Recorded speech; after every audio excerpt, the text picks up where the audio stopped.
As a consulting arborist, I feel like we're dealing with more people problems than tree problems. We're really just interjecting our, life into the tree's life. If you have an existing tree and how to really save them, I think it's just super important. That's what gets me up every day, every morning, and I feel like I say the same speech almost every day to clients. I talk to them about tree health, how to inspect a tree, almost giving them like a tree checkup right there. And educating them, right? That's really what I want them to do, make better decisions. You gotta understand, everything we're doing for trees is very long term. Anything you do, even that pool or that new home, is not gonna impact it for maybe even a couple years. What people love about me is that I'm very direct and honest. I'll say, look, I can help you or I can't.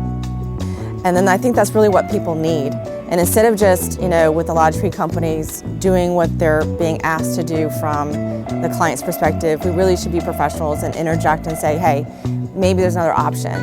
And that's why I love just listening to my clients in that initial consultation and finding out what they really are wanting to do as their objective and what they really care about. And then that way I can just help them where they're at.